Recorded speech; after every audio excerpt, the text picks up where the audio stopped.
함께 신앙 고백하겠습니다. 전능하사 천지를 만드신 하나님 아버지를 내가 믿사오며 그 외아들 우리 주 예수 그리스도를 믿사오니 이는 성령으로 잉태하사 동정녀 마리아에게 나시고 본디오 빌라도에게 고난을 받으사 십자가에 못 박혀 죽으시고 장사한 지 사흘 만에 죽은 자 가운데서 다시 살아나시며 하늘에 오르사 전능하신 하나님 우편에 앉아 계시다가 저리로서 산자와 죽은 자를 심판하러 오시리라. 성령을 믿사오며 거룩한 공회와 성도가 서로 교통하는 것과 죄를 사하여 주시는 것과 몸이 다시 사는 것과 영원히 사는 것을 믿사옵나이다. 아멘. 함께 찬송가 87장 함께 부르시겠습니다.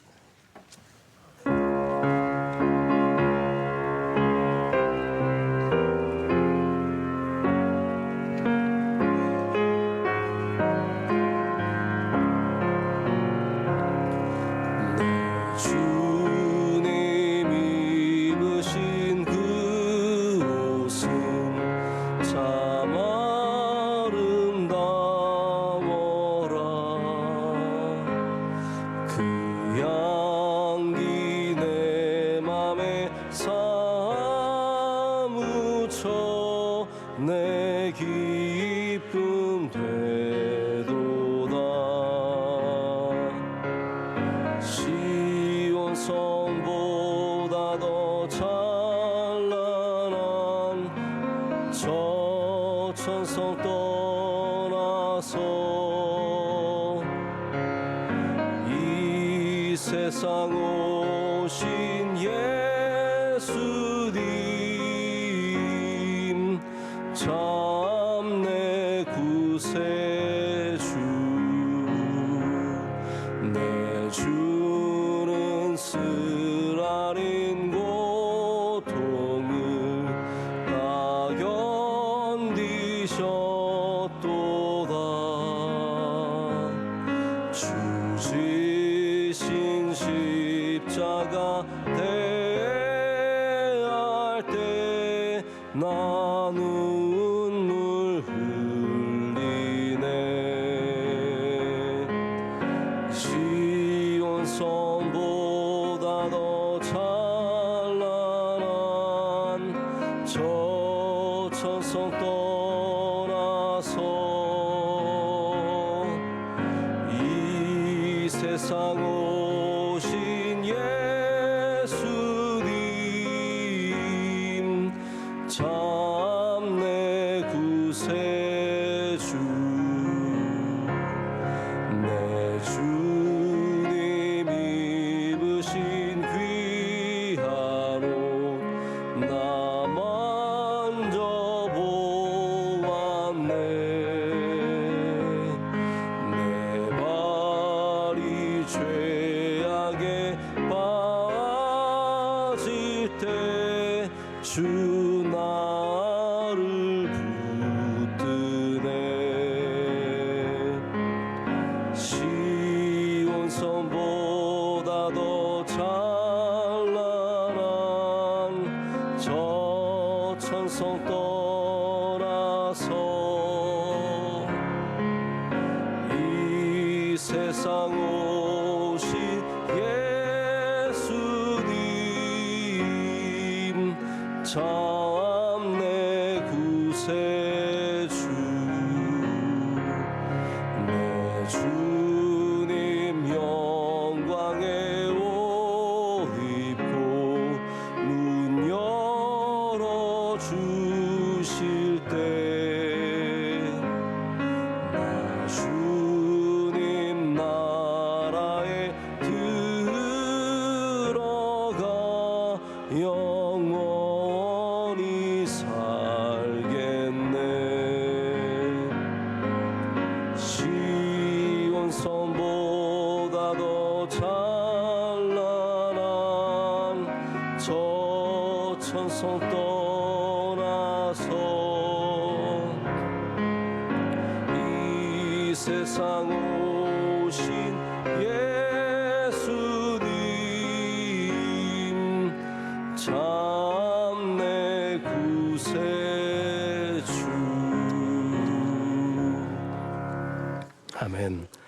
함께 기도하실 때 금순애 집사님 기도 인도하시겠습니다. 사랑의 하나님 아버지, 오늘도 새벽을 깨워주시고 기도와 말씀으로 하루를 시작하게 하심을 감사드립니다. 하나님, 저희가 세상 속에 살면서 하나님 보시기에 잘못된 죄악들을 용서하여 주시고 하나님께 영광 돌리는 귀한 삶을 살 수 있도록 인도하여 주시옵소서. 하나님, 이 나라 이 민족이 하나님을 잘 경외하는 나라 되게 하시고 대통령과 모든 유전자들에게 나라를 잘 이끌어갈 수 있는 지혜와 믿음을 허락하여 주시옵소서. 하나님, 영성교회를 44년 동안 한결같은 은혜로 지켜주심을 감사드립니다. 앞으로도 오직 주님만 바라보는 교회, 성김과 선교의 사명을 잘 감당하는 감사가 넘치는 교회가 되게 하옵소서. 담임 목사님 능력의 오른팔로 붙잡아 주시사 수많은 사역들을 넉넉히 잘 감당하게 하시고 말씀을 전하실 때마다 말씀의 샘이 폭포수와 같이 차고 넘치게 하시며 날마다 성령으로 기름 부어 주시옵소서.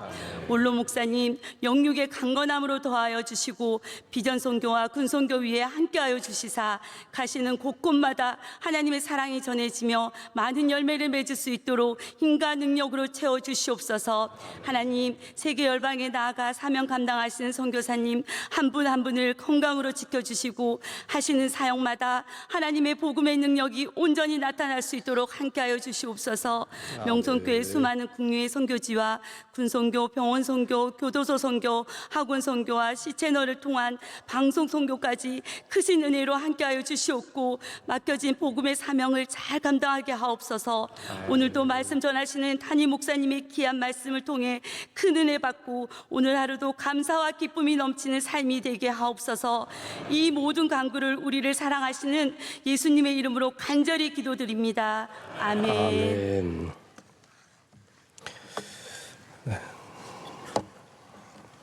하나님의 말씀은 마태복음 25장 1절부터 13절까지 말씀입니다. 마태복음 25장입니다.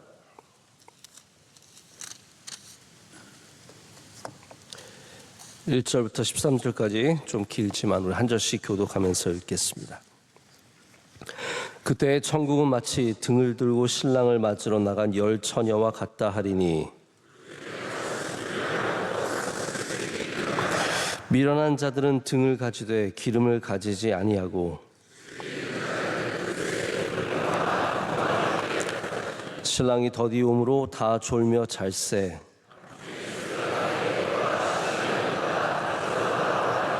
이에 그 처녀들이 다 일어나 등을 준비할세.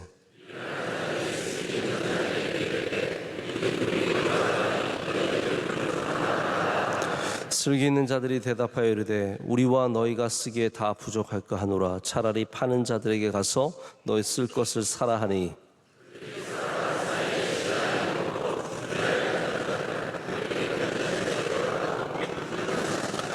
그 후에 남은 처녀들이 와서 이르되 주여 주여 우리에게 열어주소서.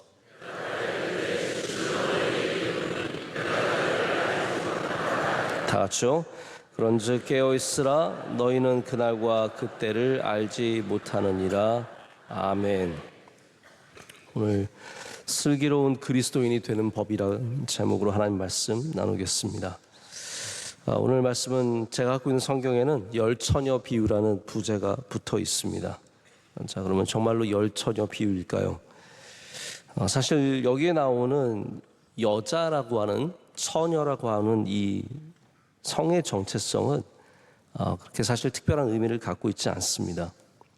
결혼의 비유일 뿐이지 결혼식을 비유로 예수님께서 종말을 말씀하시는 것이지 남자냐 여자냐 이런 게 큰 상관이 없습니다. 설교학의 대가로 알려진 탐롱 교수가 말하는 바를 따르자면 오늘 이 말씀은 10명의 소방관의 비유가 될 수도 있을 것이고 10명의 공항 컨트롤 타워에 앉아있는 사람들의 비유가 될 수도 있고 10명의 야간 근무자들, 간호사들이 될 수도 있다라고 말합니다. 그러니까 어떤 그룹이든지 신실하게 경계하며 기다리는 사람이라면 누구든지 비유의 대상이 될 수 있다라고 얘기합니다. 자, 그렇기 때문에 예수님께서 분명히 10 처녀라는 이유를 쓰신 이유를 갖고 계시겠지만 진정한 주제는 기다림입니다. 여러분, 우리 기독교의 신앙은 기다림의 신앙입니다.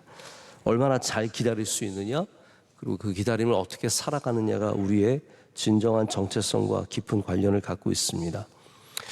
많은 여성주의, 우리가 흔히 말하는 페미니스트 신학자들이 예수님의 이 비유를 신랄하게 비판을 했습니다. 이 비유는 술집에서 남자들끼리 히히덕거리면서 나누는 여자들에 대한 수준 낮은 농담이다 라고 말하는 여성 신학자도 있었고, 12절에 예수님께서 내가 너희를 알지 못하노라 라는 이 말씀을 기초로 예수여 나는 당신을 모릅니다 라고 말하는 여성 신학자도 있을 정도입니다. 이들이 갖고 있는 비판은 뭐냐면요, 여성들, 특별히 처녀들 비유를 함으로써 가부장적인 폭력을 행사하고 있는 것이다 라는 그런 내용입니다. 자, 그러면 예수님께서 정말로 이 비유를 통해서 여성들의 지위를 낮추고 인격을 무시하는 그런 말씀을 하고 계신 걸까요? 저는 그렇게 개인적으로 동의하지 않고 생각하지도 않습니다. 오히려 저는 이렇게 생각해 봤습니다. 지혜는 우리 구약 성경에 특별히 그런 부분이 강한데 나이 많은 남자의 소유물이었습니다. 지혜 있는 사람, 물론 아비가일 같은 여인도 나오지만 대부분이 지혜는 남자에게, 그리고 나이 많은 사람에게 속한 것이죠. 오늘 그런데 전혀 반대 모습 보여주지 않습니까? 누가 지혜 있는 사람입니까? 슬기로운 5 처녀잖아요. 이 어린 나이가 적은 여성들이 슬기로운 사람이라는 것을 보여주심으로 오히려 지혜가 남자에게 속한 것이 아니라 이렇게 믿음 있는 사람들에게 속한 것임을 예수님께서는 보여주는 거라고 저는 개인적으로 생각을 합니다. 자, 그런데 오늘 주제는 제가 뭐라고 말씀드렸습니까? 기다림이라고 말씀드렸습니다. 기다림. 우리가 기다림에서 어떤 부분을 중요하게 여기며 신앙생활을 해야 될까요? 혹시 여러분 가운데 기다림 속에 계신 분이 계시다면 그 기다림 속에 오늘 주님이 주시는 이 은혜가 함께 하시길 축복합니다. 먼저 지혜 있는 기다림이 중요합니다. 지혜를 가져야 합니다. 기다림은 단순히 인내의 문제가 아닙니다. 내가 얼마나 더 참을 수 있느냐, 내가 얼마나 더 견딜 수 있느냐, 이것만이 아니죠. 주님께서 우리에게 주시는 말씀은 인내가 지혜와 깊은 관련이 있다는 것을 말씀해 주십니다. 여기 미련한 처녀 5명은 기다리지 못한 게 아닙니다. 그들도 기다렸습니다. 그렇죠? 여기 미련한 처녀들이 도망간 처녀들이 아닙니다. 기다리지 못해서 포기한 처녀들이 아닙니다. 지혜가 없었다는 말입니다. 그렇기 때문에 기다림은 지혜와 깊은 관계를 갖고 있습니다. 언제 오실지 모르는 신랑을 우리가 어떻게 지혜를 갖고 기다려야 하느냐, 이게 우리에게 주어진 과제입니다. 여러분, 우리 예수님을 기다리는 사람들은 그냥 종말이 오기를 그 시간을 기다리는 사람이 아닙니다. 그러니까 12시만 되면 다 문제가 해결된다, 그 뜻이 아니라는 거죠. 그래서 예수님을 기다리는 것은 군을 제대하는 것 기다리는 것과 굉장히 전혀 다른 차원입니다. 군 제대는요, 그냥 버티면 옵니다. 허송세월에도 오고요, 대충 해도 오고요, 잘해도 오고 똑같습니다. 그러나 예수님을 기다리는 것은 다릅니다. 우리는 예수님을 대충 기다리면 안 됩니다. 그 시간이 오기만을 기다리는 것이 아니라 그 시간을 잘 쓰면서 기다려야 합니다. 그것이 바로 오늘 말씀의 핵심입니다. 만약 학생이 아침에 학교를 갔는데, 혹시 여러분들도 중고등학교 때 학교에서 많이 수업 시간에 주무셨습니까? 네. 저는 중고등학교 때 학교에서 안 자기 위해서 정말 몸부림쳤던 기억들이 생생합니다. 어쨌든 안 자려고. 근데 친구들 중에 진짜 대놓고 자던 애들 있었거든요. 선생님한테, 저희 때는 제 선생님한테 엄청 맞던 시대인데 주워 터져도 그 다음날 또 자고 있고 또 자는 그런 친구들이 있었습니다. 여러분, 아침에 학교에 가서 종일 자다가 돌아오는 사람을 우리가 잘 기다렸다 라고 박수 쳐줄 수 있겠습니까? 학생의 본분을 잃어버린 거죠. 그러면 뭐하러 학교 갑니까? 똑같습니다. 우리에게 주어진 기다림은 그냥 어쨌든 버텨서 하교 시간까지 잘 버티면 예수님 오시는 거야가 아니라는 거죠. 그거는 미련하다고 말해주는 겁니다. 슬기로운 기다림은 그게 아니라는 거죠. 우리나라만 그런 게 아니라 미국도 결혼하는 그러니까 연령이 늦어지는 기독교 여성들이 많은가 봐요. 그래서 결혼을 기다리는 여성들에 대해서 쓴 책들이 좀 있습니다. 제가 하나 어떤 책을 우연히 읽게 됐는데 제가 굉장히 많이 도전을 받았어요. 이분이 뭐라고 주장을 하냐면 막연히 결혼을 좋은 사람이 그냥 오기를 기다리면서 그때까지 패배감으로 살아가는 것은 결코 옳지 않다는 겁니다. 그거는 의미 있는 기다림이 아니라는 거죠. 이분은 기다림의 자세가 더 중요하다고 말하면서 지혜롭게 그때까지의 삶을 복되게 채워가며 살아가는 것이 중요하다고 조언을 하고 있었습니다. 그래서 예수님의 다시 오심도 마찬가지입니다. 신부 이야기 아닙니까? 지금 어떤 처녀 결혼을 기다리는 언젠가 막연히 나의 신랑이 오겠지 이게 아니라는 거죠. 우리도 마찬가지입니다. 우리도 예수님의 다시 오심을 기다리며 언젠가 오시겠지가 되어서는 안 되고 아무것도 하지 않고 게으르게 살면서 대충 살면서 근데 어쩌면 이게 그 당시 마태가 예수님의 이 말씀을 쓰고 있을 때의 상황일지 모르겠습니다. 사람들이 막연히 뭐 언제 오시겠지 대충 사는 거죠. 여러분 믿음이 가장 중요하다는 말이 어떤 말입니까? 그 말이 삶을 대충 살아도 된다는 말입니까?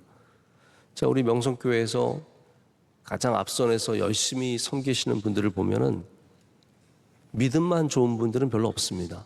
삶을 열심히 살아가는 분들이 대부분입니다. 사업도 열심히 하고 가정도 열심히 지키고 이런 분들이 사실은 정말로 믿음 생활 잘하는 분들입니다. 성경은 우리의 삶을 중요하게 여깁니다. 할렐루야. 그래서 종말을 다루는 데살로니가 후서 3장을 보면 일하지 않거든 뭐라고요? 먹지도 말라예요. 예수님을 기다리면서 믿음 좋다고 하면서 나는 믿음이 좋으니까 일하지 않고 예수님만 기다리겠습니다. 넌 먹지도 마 그러는 거예요. 우리가 생각하는 믿음의 모습, 신앙, 오직 주님이 절대로 그런 모습은 아니라는 거죠. 어떤 사람들은 예수님 잘 믿는다고 하면서 그 핑계로 직장에서 제대로 일하지 않습니다. 그건 지혜가 아니라 어리석음이라는 거죠. 교회는 핑계가 아니라 이유가 되어야 합니다. 할렐루야. 교회는 핑계가 아니라 이유가 되어야 합니다. 교회가 핑계로 전락하는 순간 신앙은 도피적이 될 수밖에 없습니다.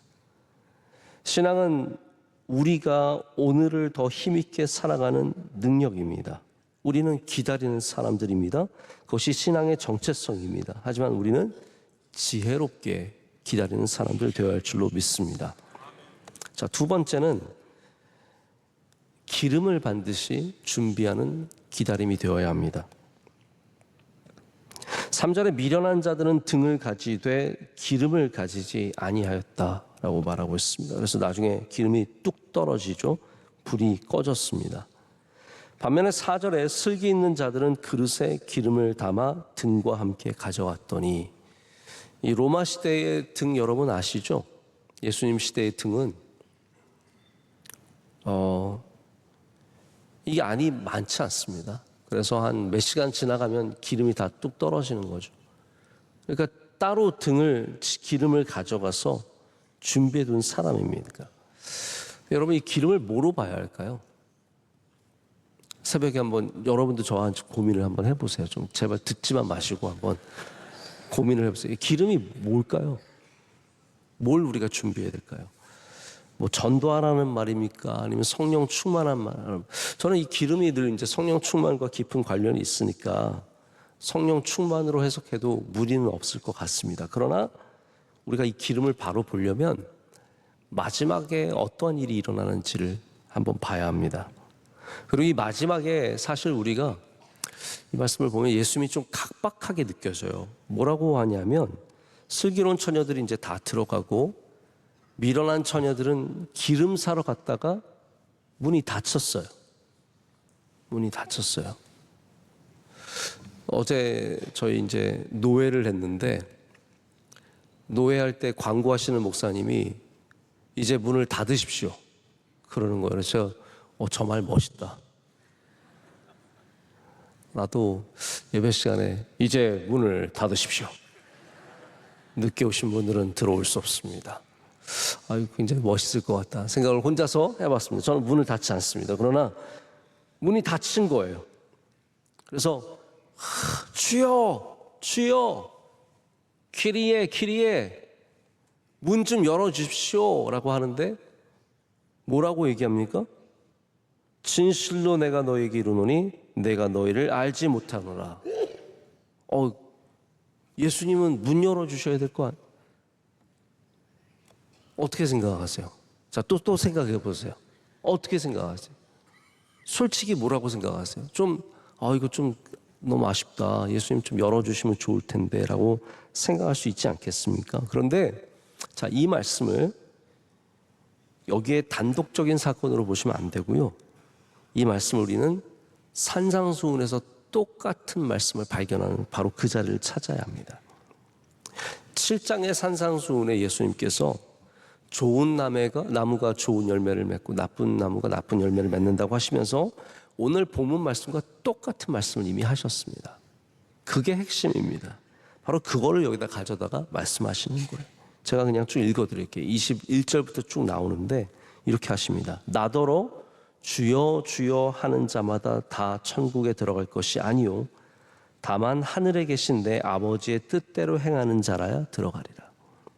그날에 많은 사람들이 나더러 이르되 주여 주여 우리가 주의 이름으로 선지자 노릇하며 주의 이름으로 귀신을 쫓아내며 주의 이름으로 많은 권능을 행하지 아니하였나이까 하리니 그때 내가 그들에게 밝히 말하되 내가 너희를 도무지 알지 못하니 불법을 행하는 자들아 내게서 떠나가라 하리라. 그러므로 누구든지 나의 이 말을 듣고 행하는 자는 그 집을 반석 위에 지은 지혜로운 사람 같으리니. 자, 여기 똑같은 구조가 나타납니다. 지혜로운 사람이 있습니다. 그리고 주여 주여 아무리 외쳐도 주님께서는 내가 너희를 알지 못한다라고 말씀하시죠. 그 차이가 무엇입니까? 지혜로운 사람들은 궁극적으로 예수님의 말씀을 행하며 살아가는 사람들이라는 거예요. 그러니까 미련한 사람들은 주여 주여 아무리 외쳐도 예수님의 뜻대로 살아가지 않았기 때문에 예수님께서 내가 너희를 도무지 알지 못하노라 하시는 겁니다. 여기 슬기로운 처녀와 미련한 처녀가 바로 똑같은 사람들입니다. 슬기로운 처녀들은 바로 기름, 예수님이 말씀하신 대로 살아가던 바로 그러한 반석과도 같은 기름을 들고 있는 사람들이고, 미련한 사람들은 말은 주여 주여 하지만 예수님의 뜻대로 살아가지 않았던 미련한 사람들이라는 거죠. 그래서 미련한 사람들을 위해서 향해서 예수님께서 외치시던 말씀이 바로 내가 너희를 도무지 알지 못하노라. 아무리 주여 주여 외쳐봤자 예수님 내가 너희를 알지 못한다 하시는 겁니다. 여러분, 주여 주여만 외치지 마시고 예수님의 말씀대로 살아가는 기름이 있으시길 축복합니다. 그 기름이 있어야 우리가 천국에 들어가는 슬기로운 사람들 된다는 것이죠. 지혜가 없으면 아무리 말해줘도 그것을 행하지 않습니다. 지혜가 있는 사람들은요, 몇 마디만 해줘도 그걸 알아듣고 그걸 행하는 사람들입니다. 예수님 잘 믿는 들 보면요, 예수님 참 잘 믿는 분들 계십니다. 그런 분들이 특별한 분들이 아닙니다. 예수님 말씀을 귀하게 여기고 그렇게 살아가기 위해서 오늘도 주님 붙잡는 사람들이 예수님 잘 믿는 사람들입니다. 주여 주여만 외치고 예수님 말씀은 전혀 관심이 없고 내 마음대로 내 뜻대로 말은 주여 주여 하는데 그렇게 살아가는 사람도 여전히 많다는 거죠. 우리 명성교회에 참 저는 좋은 기도의 문화 중에 하나가 주여 삼창이라고 생각합니다. 주여 삼창이 힘 있습니다. 그런데 그런 분들이 있는 거 아세요? 제가 가끔씩 예배 준비하면서 우리 목사님들이 찬양하다가 우리 주여 삼창하고 기도하겠습니다. 주여, 주여, 주여 외치고 가만히 있어요. 아무것도 안 해요. 여러분, 주여를 3번이나 외치면 무슨 소용이 있습니까? 기도해야 그 기도가 능력 있는 겁니다. 주여만 3번 크게 외쳤다고 해서 기도가 된 게 아닙니다. 그거는 미련한 거죠. 슬기로운 사람이라면 주여를 삼창했다면 주여만 외치는 것이 아니라 그 시간에 전심으로 주님 앞에 기도하지 않겠습니까? 그래서 주여만 외친다고 해서 슬기로운 그리스도인이 되는 게 아닙니다. 그게 바로 등은 준비했지만 기름은 없는 이 여인들과 똑같은 겁니다. 여러분, 주여만 외치지 마시고 기도하는 여러분 되시길 축복합니다. 앉아만 있지 마시고 기도하는 여러분 되시길 바라고, 그러니까 정신만 차리고 있는 것이 아니라 말씀을 듣는 여러분 되시기를 바라고요.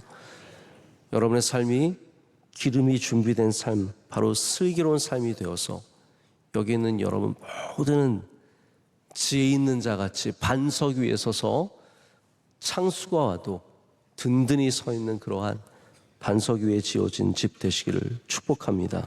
오늘도 그렇게 예수 그리스도와 동행하며 주님의 말씀대로 살아가는 저와 여러분 되기를 간절히 소망합니다. 기도하겠습니다. 하나님 아버지, 감사합니다. 오늘 우리를 주님의 귀한 전으로 불러주시고 이곳에서 새벽을 깨우며 예배하게 하심을 감사합니다. 하나님, 일어날 때는 힘들고 어렵지만 이곳에 나오니 얼마나 주님이 주시는 힘과 능력이 큰지 모릅니다. 연약한 우리를 불쌍히 여겨주시며 채워주시옵소서. 미련한 우리들을 불쌍히 여겨주시며 지혜를 주시옵소서. 우리들 깨어서 기도하며 주님 오시는 그날을 지혜로 믿음으로 기다리는 우리 모두가 되게 하여 주시옵소서. 하나님, 어제 우리 동남노회를 잘 마치게 하심을 감사합니다. 우리 교회 예배 원로 목사님 말씀하시고 그 말씀으로 모든 마음들이 하나가 되게 하신 그 은혜를 감사드립니다. 하나님, 우리 노회가 더욱더 아름답게 서가게 하여 주시오며 우리 명성교회가 노회를 잘 섬기고 이끌어갈 수 있는 은혜를 내려 주시옵소서. 하나님, 우리 대한민국을 긍휼히 여겨 주시옵소서. 이 나라는 교만한 나라이며 이 나라는 분열하는 나라입니다. 이 나라가 우리의 심성이 달라지게 하여 주시옵고 근본이 달라지게 하여 주시오며 하나님, 기뻐하시는 나라 되게 하여 주시옵소서. 하나님, 한국교회와 세계교회 위에 함께하여 주시고 특별히 우리 명성교회 주님을 기쁘게 섬기는 교회 되게 하여 주시오며 지난 추수감사절도 잘 보내게 하신 것 감사합니다. 수고한 모든 주의 종들을 위로하시고 세임 허락하여 주시옵소서. 다가오는 우리 여선교회 바자회 위에도 은혜 내려 주시오며 우리 교회에 맡겨주신 모든 일들 잘 감당케 하시고 오늘은 또 C채널 15주년 감사 예배를 드립니다. 하나님께서 지금까지 주의 은혜로 세워진 C채널이 더욱더 선교의 사명을 잘 감당할 수 있도록 은혜에 은혜를 더하여 주시며 우리 C채널 직원들과 섬기는 모든 분들에게도 한없는 주의 은혜를 부어 주시옵소서. 선교사님들과 함께하여 주시고 모든 가정 위에 은혜 내려 주시며 우리 원로 목사님에게 날마다 쓰임과 능력 허락하여 주시옵소서. 기도하신 집사님 기도를 기뻐 받아 주시고 삶 가운데 한없는 기름을 채워 주시옵소서. 우리의 삶 가운데도 기름을 채워 주시옵소서. 예수 그리스도 이름으로 간절히 기도드립니다. 아멘. 하늘에 계신 우리 아버지여, 이름이 거룩히 여김을 받으시오며 나라의 마옵시며 뜻이 하늘에서 이루어진 것 같이 땅에서도 이루어지이다. 오늘날 우리에게 일용할 양식을 주시옵고 우리가 우리에게 죄 지은 자를 사하여 준 것 같이 우리의 죄를 사하여 주시옵고 우리를 시험에 들게 하지 마시옵고 다만 악에서 구하시옵소서. 대개 나라와 권세와 영광이 아버지께 영원히 싸움나이다. 아멘.